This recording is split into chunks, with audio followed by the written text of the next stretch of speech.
Going to show you an action, adventure, sci-fi film called The Day After Tomorrow. Spoilers ahead. Watch out and take care. At the United Nations Global Warming Conference, paleoclimatologist Jack Hall warns delegates of an impending global icing event that, according to their findings, could occur within the next couple of centuries. Continual excessive use of fossil fuels, Jack warns, could lead to warmer climates, which, in turn, could lead to a new ice age. After the conference, Jack meets Terry Rapson of the National Oceanic and Atmospheric Administration, and the two share findings on their respective fields. In Japan, a freak weather storm causes disruption when huge blocks of hail rain on pedestrians. Back at Terry's monitoring station, some men detect a sudden drop in temperature in the ocean. In the International Space Station, astronauts note several massive storm systems forming across the planet's surface. Terry then notes the sudden drop in temperature and sees even more temperature drops being recorded. In New York, Jack's son Sam arrives with his friends, Laura and Brian, to join a decathlon meet and notice a massive flock of birds all flying westward. Terry later calls Jack and tells him his predictions were not only correct but are happening sooner. Jack adds that an event similar to this hasn't happened in the last 10,000 years. At a weather monitoring center in California, a technician gets word that hail has started raining on the beach. He warns his colleague that they have to issue a tornado warning in California. Not long after that, gigantic whirling pillars of air form and decimate downtown Los Angeles. This sudden weather phenomenon catches people off guard, and panic and destruction quickly overcome the streets. As soon as it arrived, the giant tornadoes dissipate, leaving Los Angeles in tatters. Back at the weather monitoring station, Jack and his colleagues scramble to figure out what has happened. They find out that areas across the globe are all experiencing the same destructive weather occurrences. Jack tells everyone that the mid-Atlantic current could be the cause, and the weather events won't only continue but will worsen. Jack then meets with the vice president and tries to warn him but gets a cold shoulder.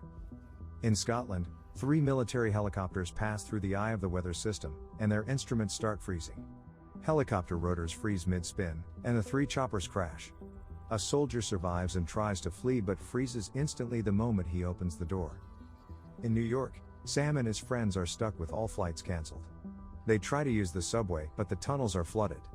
With no warning, a supermassive tsunami appears wreaking havoc through downtown Manhattan. Jack and his friends flee to a library building with countless other civilians lucky enough to escape the storm surge. Terry and Jack communicate and learn that the freezing air that brought down the helicopters is from the upper atmosphere. Usually, this air would warm up as it descends, but the weather systems are causing the air to move down too fast, freezing everything on the surface. They also find out that their predictions were off, and the storm will be coming in a few days, not in a few weeks. Jack shows the weather prediction, and 3 massive weather systems are forming across the globe, getting worse each day. This storm, Jack predicts, will change the planet. Back in New York, Sam contacts his parents through a submerging telephone line. Jack tells him he must stay inside and wait for the storm to pass as it's only going to get worse. He advises him to gather as much food and insulation as he can. Jack then decides to head to New York to get Sam. Jack then briefs the heads of state of the situation and tells them the worst is yet to come. He suggests evacuating everyone in the southern states to Mexico. The vice president disapproves of this, asking Jack what he urges the people in the north do.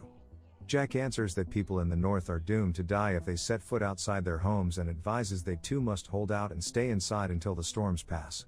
The president decides to take Jack's advice and orders the National Guard to evacuate the remaining population to the south. In New York, the refugees in the library spot a crowd of people venturing into the frozen icescape in hopes of reaching warmer states before the snow gets deeper. Sam tries his best to warn everyone, telling them they won't survive in the storm and that they should all stay inside. But the crowd still decides to leave. Only Sam and a handful of people are left in the library. After a heartfelt phone call to his wife, Jack sets off for Manhattan with Frank and Jason, his 2 colleagues and friends. At the Mexican border, vast crowds of Americans are trying to cross the border, even traversing the Rio Grande. Back at the library, Sam and his companions raid vending machines for food and gather books for burning in the fireplace. Jack and his crew eventually run into a roadblock and have to make the rest of the way on foot. Being researchers stationed in the North Pole, Jack and Jason are used to walking long distances in the cold. The men are trekking on top of a building when Frank breaks the glass and falls in. He gets caught by their lifeline but sees that more of the roof is giving way. Jack tries to pull him up as Jason holds the weight, but Frank sees the glass cracking and decides to cut the line to save his friends, sacrificing himself. In the library, Laura gets a fever and falls unconscious.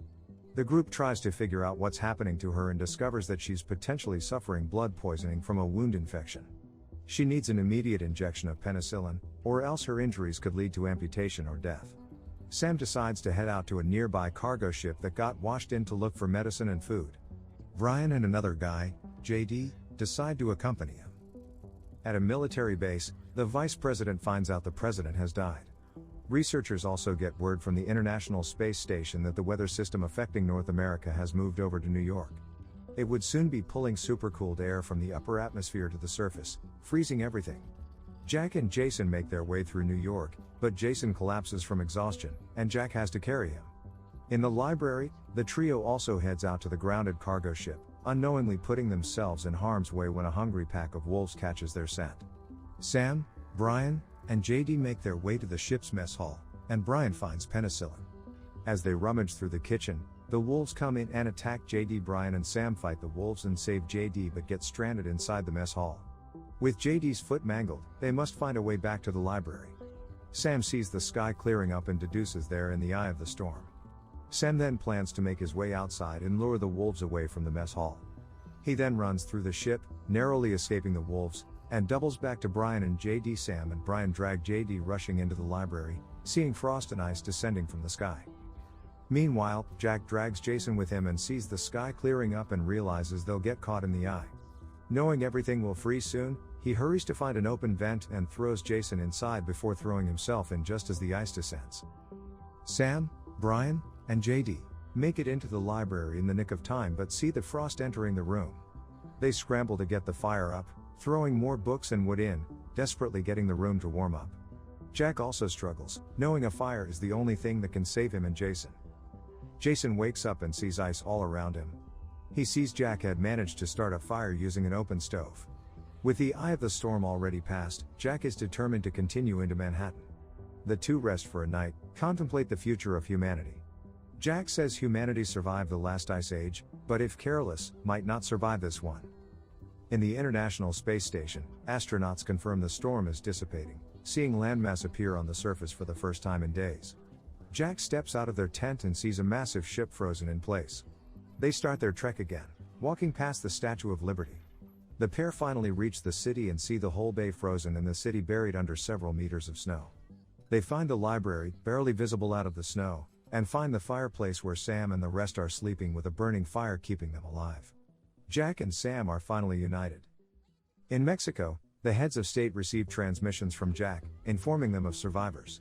The president then addresses the nation, telling the country that survivors have been found in New York despite tremendous adversity.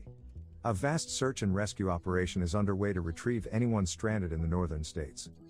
Helicopters finally reach Jack and the group, and they fly south. As they pass through Manhattan, they see more surviving pockets of populations on rooftops awaiting rescue. In the International Space Station, an astronaut looks down upon the changing planet, remarking the sky is the clearest he's ever seen. Subscribe to watch more videos like this. Turn on notifications. And leave a like, it really helps the channel out. Thank you for watching.